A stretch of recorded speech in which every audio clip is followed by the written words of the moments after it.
aseguramiento de calidad en el mundo han dado gran importancia al desarrollo de la investigación en las universidades, implicando mayores inversiones en formación, laboratorios y un impulso a las publicaciones. Sin embargo, ¿cuál es el real papel de la investigación en la Universidad del Futuro? Sobre este tema nos hablará el señor Félix de Moya. Él es doctor en Filosofía y Letras e investigador principal de la Unidad Asociada Grupo Simago, que lleva a cabo ambiciosos proyectos de investigación y desarrollo. Ha participado en diferentes proyectos europeos relacionados con e-learning value, vinculación y valorización mutua entre universidades de América Latina y de la Unión Europea. Sus líneas principales de investigación son técnicas avanzadas de recuperación de información para el desarrollo de sistemas de información en tiempo real, técnicas de visualización de información científica orientada al diseño de interfaces, análisis y evaluación en dominios científicos, análisis ciencimétricos en diferentes dominios orientados a la resolución de problemas específicos, diseños de sistemas de información en el ámbito de la ciencimetría como instrumentos de ayuda en procesos de toma de decisiones, entre otros. Señor Félix de Moya, bienvenido. Muchas gracias.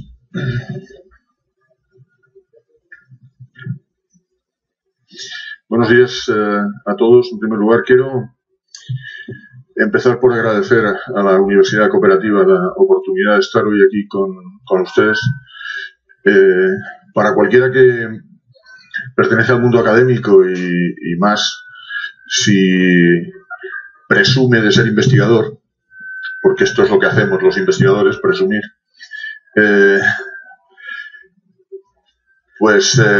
tener la ocasión de interactuar con colegas del mundo académico para intercambiar puntos de vista sobre un tema de una parte tan candente y de otra parte tan difícil en términos prospectivos como este de el futuro de la investigación, desde luego, no sé para ustedes, para mí es un privilegio.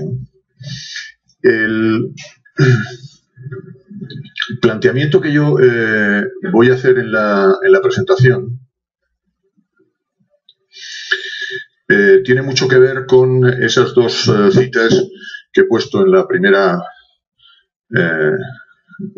transparencia, la del título. De una parte, una cita ya algo antigua probablemente para hablar de futuro, pero en mi opinión plenamente vigente. La cita es más larga porque este es el final en realidad de la cita, de un párrafo del famoso texto de Ortega y Gasset sobre la misión de la universidad. Y él termina diciendo, después de hacer una reflexión, como digo, más larga, que el verdadero problema para la universidad, a pesar de que lo dijo ya hace décadas, sigue siendo vigente hoy día. El verdadero problema es acertar con su misión, teniendo en cuenta que, como veremos ahora después, la sociedad está en un proceso muy acelerado de cambios. Probablemente la universidad no cambia tan deprisa como está cambiando la propia sociedad, y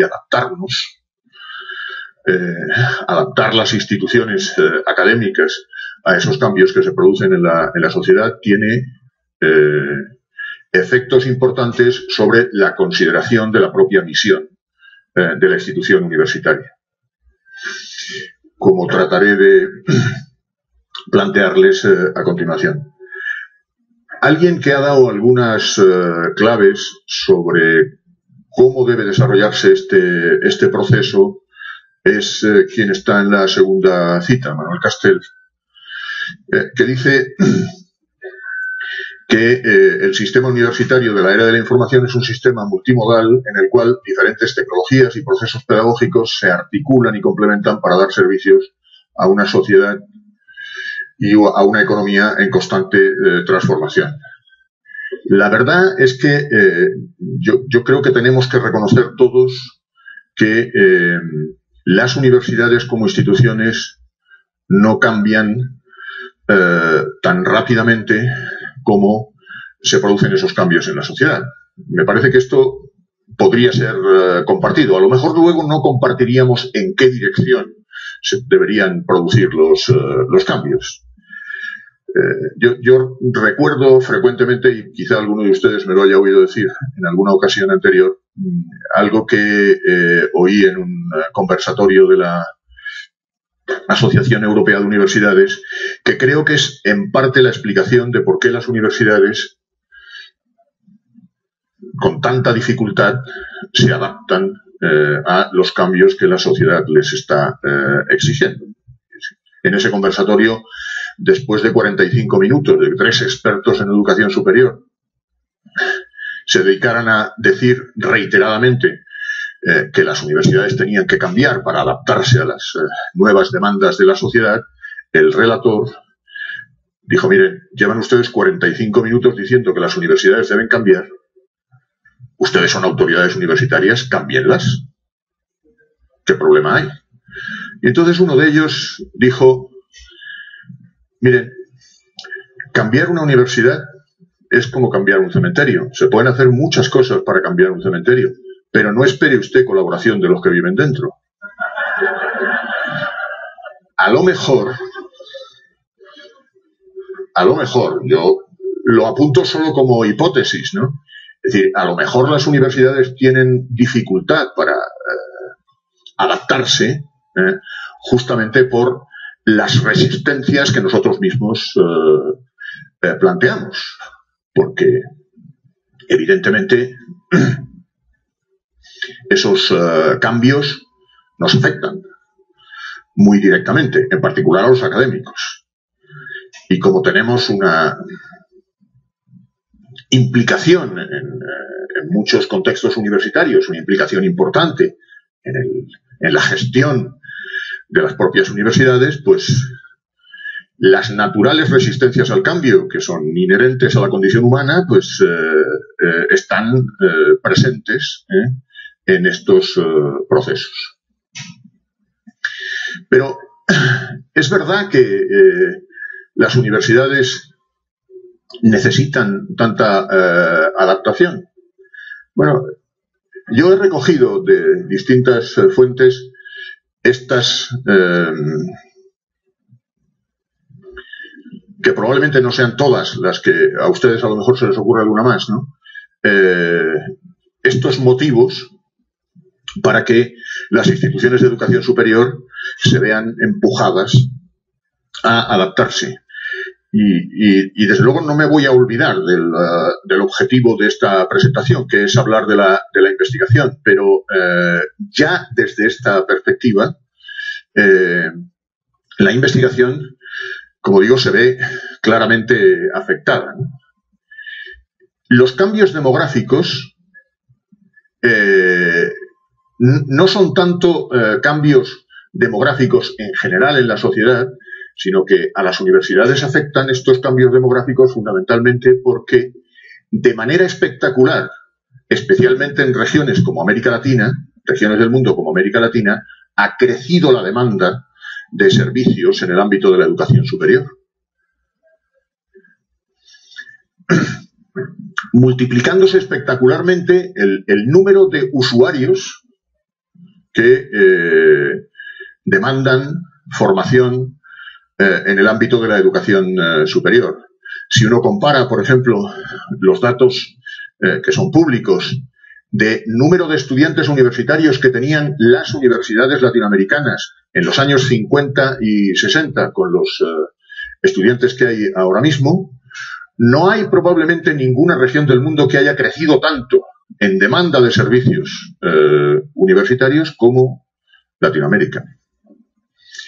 Las universidades realmente, en el conjunto de la región, han estado preparadas para atender ese crecimiento de la demanda. ¿Y cómo se han preparado? Han satisfecho la demanda en el ámbito de la docencia, lo mismo que en los otros aspectos misionales de las instituciones, ¿o no? Creo que en todo caso, si uno se fija en cómo las universidades más representativas de cada país han atendido esa creciente demanda, convendrán conmigo que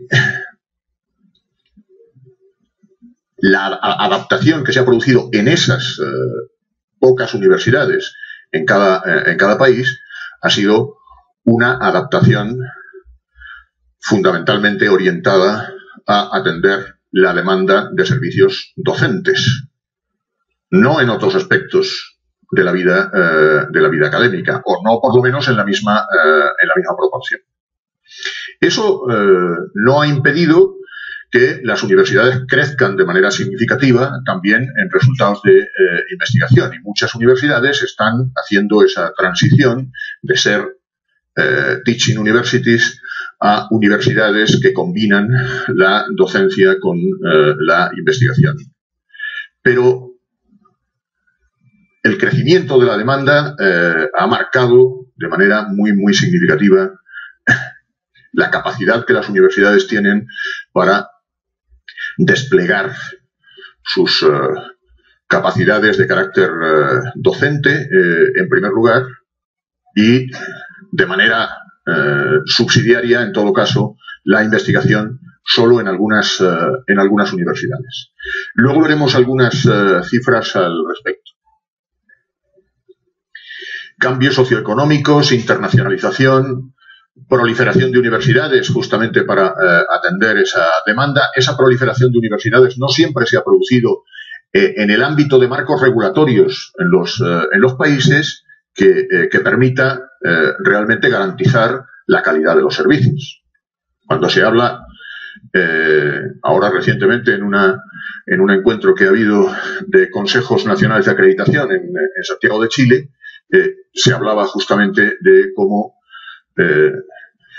cuál es la relación entre aseguramiento de la calidad y el trabajo que se hace de los consejos nacionales de acreditación, y la presión que ejerce la política pública sobre las instituciones para justamente avanzar en ese aseguramiento de la calidad. Pero, siendo esto cierto, también es cierto que los marcos regulatorios en algunos de los países de la región han sido muy laxos, y eso ha permitido que crezcan, que proliferen las universidades, no siempre garantizando el nivel de calidad suficiente en esas universidades. Esto da lugar a que en América Latina sigue habiendo un desfase enorme entre el número de instituciones de educación superior que existen en la región y el número de instituciones de educación superior que tienen algún resultado de investigación.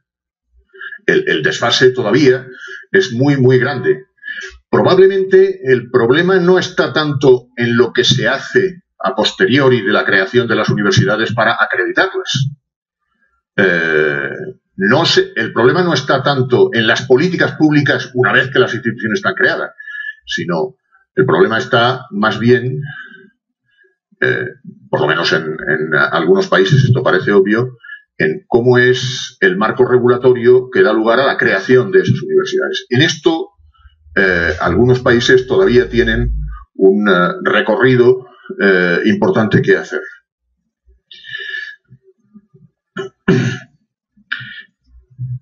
Todas estas cuestiones, y algunas otras que probablemente, como digo, se les pueden ocurrir a ustedes,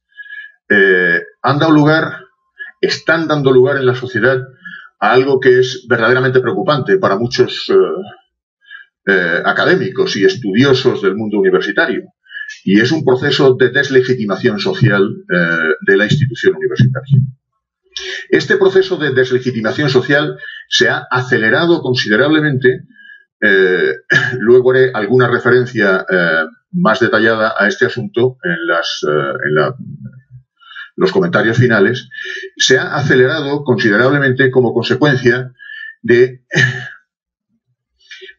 estos cambios que están produciendo en la sociedad, que hacen que los mercados de trabajo demanden en la práctica más competencias transversales, lo que se llaman competencias blandas, en los estudiantes que las competencias específicas que están vinculadas al desarrollo de las disciplinas. Finalmente, parece ser más importante saber inglés e informática que saber física, química, matemáticas, biología o cualquier otra. Y este es un problema con el que las universidades evidentemente se tienen que enfrentar. Más aún cuando resulta que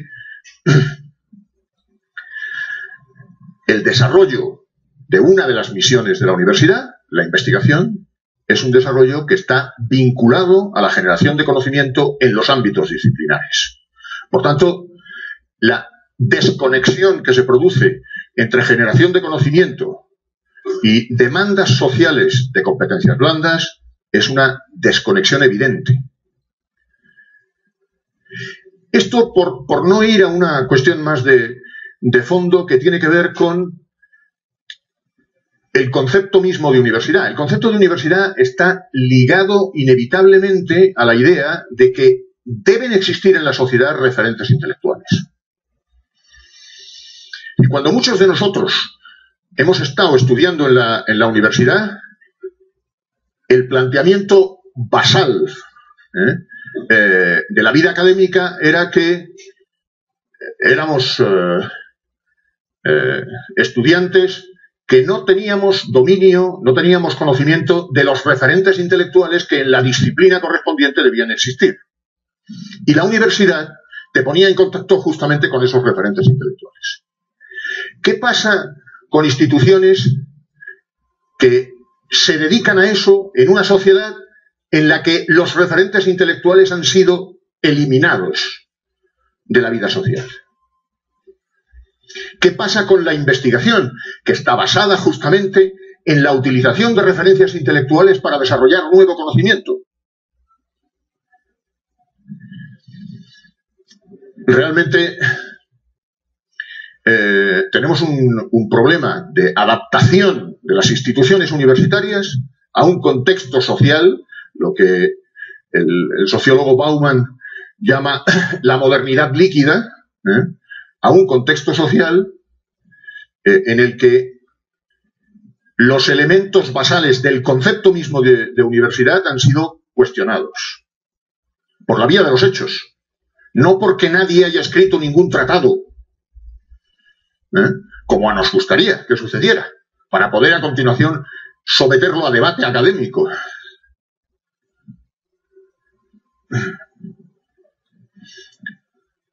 ¿Qué pasó? Ah. Bueno, efectivamente, el mundo cambia muy rápido.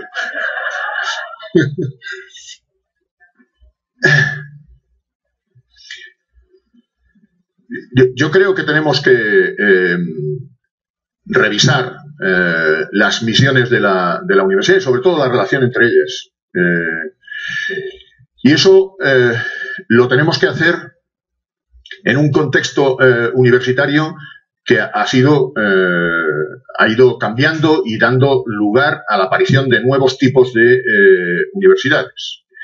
Quizá para muchos de nosotros el tipo universitario más amenazante es el último, el de las grandes corporaciones que entran en el mundo de la educación superior. Esta entrada de estas corporaciones, que finalmente en un principio pensamos, bueno, esto no será un problema, porque ellos, como se dedican a los negocios, las misiones de la universidad que no tienen que ver con los negocios, que no producen beneficios, estas las van a olvidar, las van a abandonar. ¿Y qué estamos viendo? Pues que no es así. Porque la reputación de la institución universitaria tiene que ver con el desarrollo de esas misiones. Y la reputación es un elemento sustancial del negocio universitario también. Por consiguiente, uno puede encontrar grandes corporaciones que promueven proyectos universitarios en los que también hay investigación de alto nivel y se hace una fuerte inversión en investigación.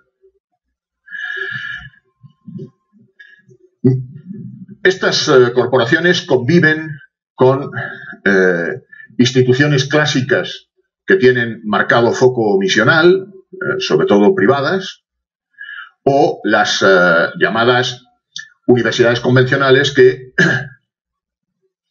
intentan desarrollar su articulación docencia-investigación basada fundamentalmente en el desarrollo de disciplinas. No se preocupan tanto de la formación de los profesionales, de la que se ocupa fundamentalmente la universidad llamada tecnocientífica, sino que estas universidades convencionales que siguen el modelo Humboldt, lo que hacen fundamentalmente pues es desarrollar los diferentes ámbitos disciplinares, tratando de dar una buena formación en las diferentes disciplinas a los estudiantes que llegan allí. Muchos de nosotros hemos vivido en ese tipo de universidad y hemos crecido como académicos en ese tipo de universidad. Y ahora, cuando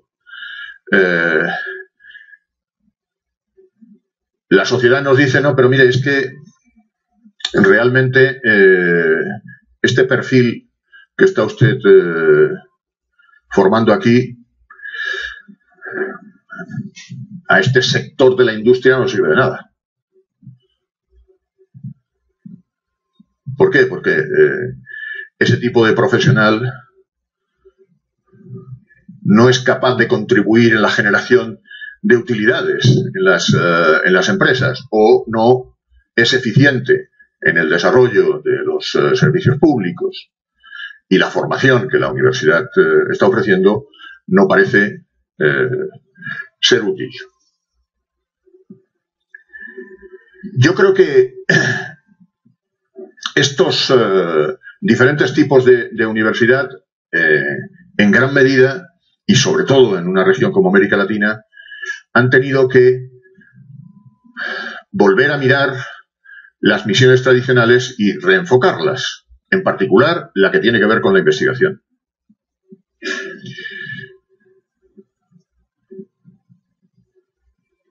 Y cuando se ha hecho esto, nos hemos enfrentado con un problema que probablemente no habíamos previsto. Y es que la concepción del modelo universitario es una concepción, como otras concepciones sociales, que está basada en el concepto mismo de isomorfismo, pero en este caso a nivel institucional. Las universidades han empezado a buscar referentes, modelos en los que basarse, para imitar. Esto es lo que se ha convertido en un elemento de crítica por parte de muchos académicos, en eso que se llama la harvardización de las universidades, ¿no? Porque muchas universidades, aunque no puedan, en ocasiones les gustaría ser como Harvard, ¿no? Este isomorfismo institucional ha sido además alentado por las políticas públicas. Y las políticas públicas han jalonado las políticas institucionales. Y lo siguen haciendo aún hoy día. ¿Son estos modelos de referencia realmente útiles en el desarrollo de la vida académica? ¿Cuál es el efecto sobre la investigación? Parece que un efecto muy evidente en relación con la investigación es que hay una tendencia a que aumenten el número de universidades que quieren pasar de ser teaching a ser research universities. Pero realmente Esto permite que las instituciones cumplan con su misión y, sobre todo, la homogeneidad entre las instituciones a las que esto conduce es verdaderamente necesaria. Yo acostumbro a poner este esquema que trata de explicar cuál es el papel de la investigación en el mundo académico. Y yo no creo que esto en un futuro próximo vaya a cambiar demasiado.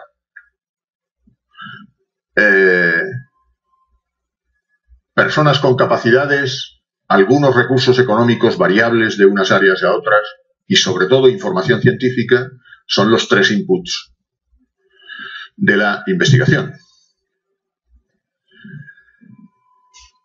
¿Y para qué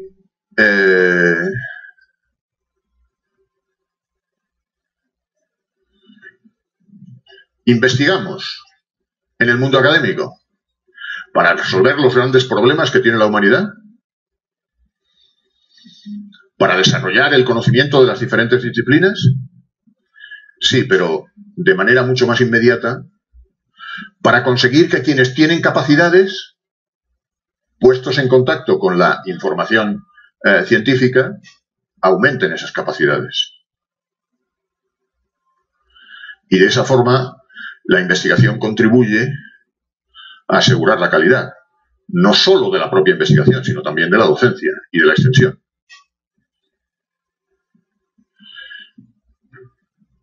El objetivo primordial, el primero, de la actividad investigadora en el mundo académico es la puesta en contacto de los académicos con el conocimiento que se genera en el mundo en sus disciplinas. Y ese contacto de los académicos con la información dará lugar a una mejora de las capacidades,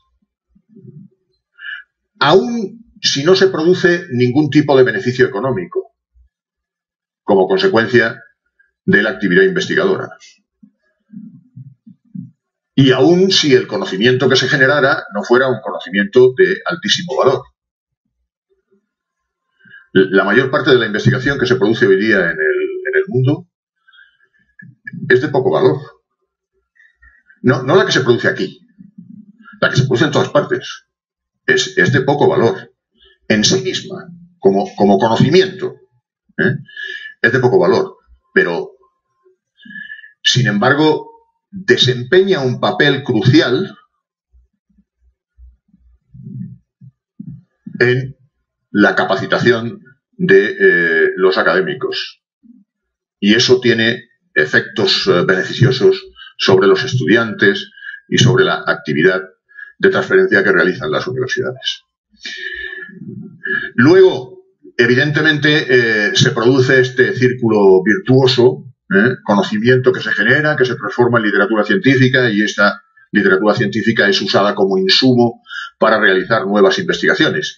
Y como consecuencia de ese círculo virtuoso, pues, lamentablemente para algunos, por fortuna para otros, los que nos dedicamos a esto del voyerismo científico, por ejemplo, medimos cuánto conocimiento se produce, porque el conocimiento se registra, y qué impacto tiene una parte de ese conocimiento, qué impacto científico. Luego veremos si se pueden medir otros tipos de impactos. Aquí he puesto esta cita de Henri Jan sobre cuál es la relación entre investigación y docencia. Como tendrán la presentación, la voy a pasar rápidamente. Y este sería, en términos de desideratum, el flujo, ¿no? Yo no creo que todas las universidades, ni vengo aquí a proponerlo en absoluto, que todas las universidades tengan que convertirse en research universities. No lo creo. Tampoco creo que tengan mucho sentido las universidades que solo son docentes. Ninguno de los dos extremos me parece buenos. Quiero decir, ninguno de los dos me parecen buenos en exclusiva. ¿De acuerdo? Ahora, yo sí creo que hoy ya todas las universidades, o las instituciones que aspiran a serlo, deberían tener algo de investigación. Pero por propio convencimiento.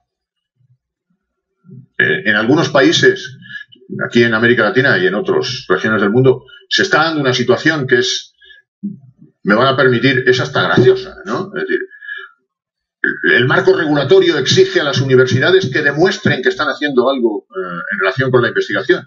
Y antes de tener investigadores, laboratorios, bibliotecas, etcétera, ya tienen vicerrector de investigación. ¿No? Esto no parece que sea muy razonable. Y esta sobreactuación tiene que ver justamente con las exigencias que esos marcos regulatorios imponen a las instituciones, que a veces tienen que sobreactuar para demostrar que efectivamente se está produciendo un cambio en la institución. Estas son algunas de las estrategias que de forma combinada y con pesos distintos las instituciones están desarrollando para incrementar sus resultados de investigación. El mayor de los problemas, para no entrar en demasiados detalles, el mayor de los problemas tiene que ver con el proceso de transformación de académicos que inicialmente son y han sido siempre solo docentes, cómo se transforma a esos académicos en docentes e investigadores al mismo tiempo. Este es el reto más complicado, ¿no? Es lo que yo llamo aquí la ampliación de las capacidades propias o la ampliación de la base de activos en investigación. Este es el reto más complejo, porque captar talento externo o apoyarse en convenios internacionales no es que sea tampoco muy fácil, pero desde luego es bastante más fácil que transformar a los académicos que tienen en docentes e investigadores.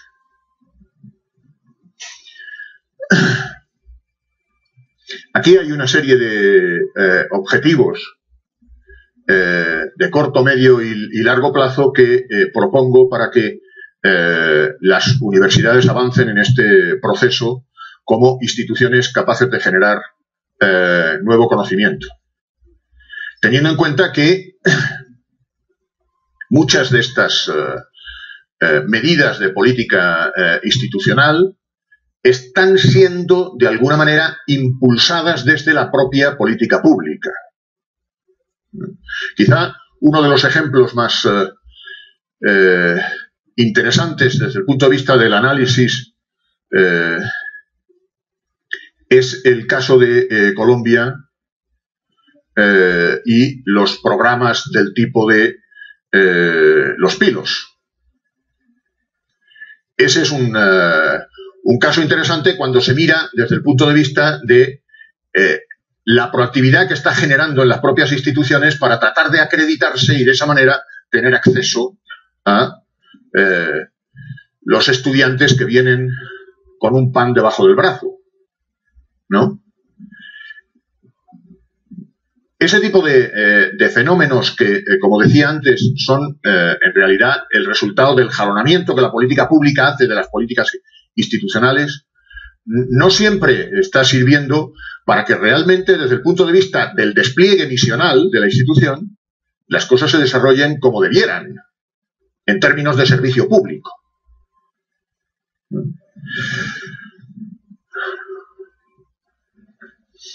Y otro efecto que se está produciendo es que están cambiando algunos de los sistemas de medición. Tradicionalmente se han venido utilizando las medidas cienciométricas clásicas, ahora empieza a hablarse con insistencia de otro tipo de medidas alternativas.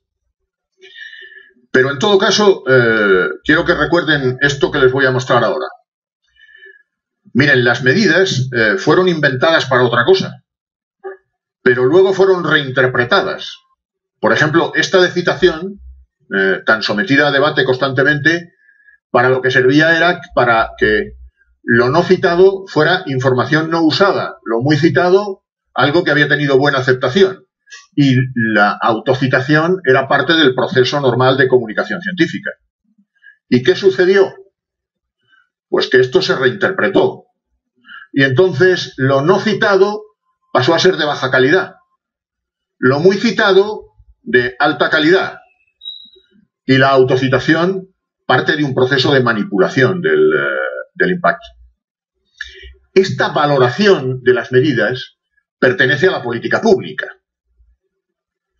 Y ha exigido que constantemente estemos haciendo cambios en las metodologías de evaluación para evitar que se desvirtúen este tipo de medidas. Y en todo caso, y con esto me gustaría concluir, en todo caso, recuerden esta ley que es muy explicativa de todo lo que tiene que ver con el mundo de la medición. Porque el gran problema que hay con las mediciones es cómo las sustituimos por otro tipo de medidas que sean más ajustadas a las necesidades. Teniendo en cuenta que esto que dice la ley de Brandolini es absolutamente cierto. Una vez que se ha instalado un determinado tipo de medida en la comunidad académica, pongamos por ejemplo el impacto, y eso ha supuesto una cierta cantidad de energía que hemos empleado a lo largo del tiempo en el mundo académico para conseguir que eso sucediera. Cambiar eso va a costar sangre, sudor y lágrimas. Porque todo el mundo se ha acomodado a esa nueva situación, a pesar de las críticas. En fin, a pesar de todo esto, quiero decirles que el mundo universitario latinoamericano ha mejorado considerablemente en cuanto a los resultados de investigación. Por ejemplo, esta es la evolución de los 5 países. Y quiero terminar simplemente enunciando estas preguntas para ver si consigo animar el debate posterior. ¿La universidad que no investigue no tendrá nada que enseñar? Es una pregunta, ¿Se pondrá en riesgo la docencia cuando se impulse la investigación? ¿Será posible conciliar desarrollo disciplinar y pertinencia social? ¿Será posible satisfacer la demanda social básicamente formativa y al mismo tiempo atender la misión investigadora? ¿Se podrán desarrollar los focos misionales específicos de las universidades que los tienen sin investigación? ¿No será la investigación la tabla de salvación de las universidades en la sociedad líquida de Bauman? Es decir, al final, si resulta que a un estudiante, cuando se le habla de Rousseau, y oye al profesor y el estudiante saben lo que está pensando, que está perdiendo el tiempo porque eso está en la Wikipedia.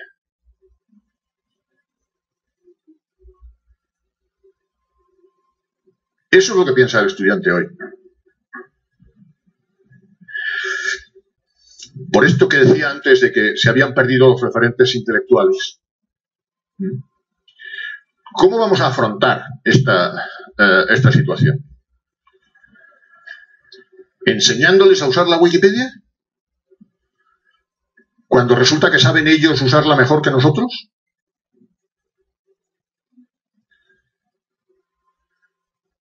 Piénsenlo. Quizá la investigación es lo único que nos pueda salvar. Muchas gracias.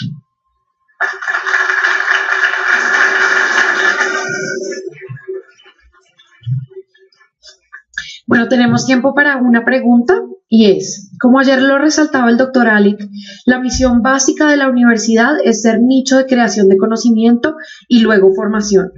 ¿Cómo valorar los resultados de investigación, creación de conocimiento, en áreas de interés local con resultados en español, cuando los rankings tienden a mirar solo bases de datos en inglés? Bueno, yo voy a empezar negando la mayor. En el ranking que nosotros hacemos, en primer lugar, ahí estamos usando cerca de 2.000 publicaciones editadas en Iberoamérica, en español, portugués. Si la pregunta en realidad pudiera ser reescrita de la siguiente manera, ¿cuándo va a ser posible que exista una revista para cada investigador de tal manera que no tengamos ningún problema para publicar cualquier cosa que se nos ocurra, incluso para publicar lo que no se nos ha ocurrido? Si la pregunta fuera reescrita de esa manera, entonces yo me callaría y no tendría ninguna respuesta. Pero si la pregunta es ¿qué es lo que tienen en cuenta los rankings y si están teniendo en cuenta el conocimiento local difundido en español y en portugués en el caso iberoamericano? La respuesta es sí. Y además, que la consideración de que eso no es así es historia antigua. Eso es lo que pasaba 10 o 15 años atrás, cuando las fuentes de información eran mucho más anglocéntricas. Pero hoy día, eso no es lo que sucede. 2.000 publicaciones en español y portugués. Y yo, en todo caso, devolvería la pregunta con esta otra. ¿Qué vamos a hacer con todos aquellos académicos que solo publican en español y, por tanto, solo pueden someter al referato de quienes entienden español sus hallazgos? ¿Por qué los investigadores que empiezan publicando en español y luego terminan publicando en revistas internacionales? Porque el sistema público les empuja a ello. ¿Por qué reniegan de los trabajos que publicaron antes, nunca citándolos? Yo no creo que los rankings tengan peor consideración de la producción, de mucha de la producción que aparece en español, que los propios investigadores que publican en esas revistas. Desafortunadamente.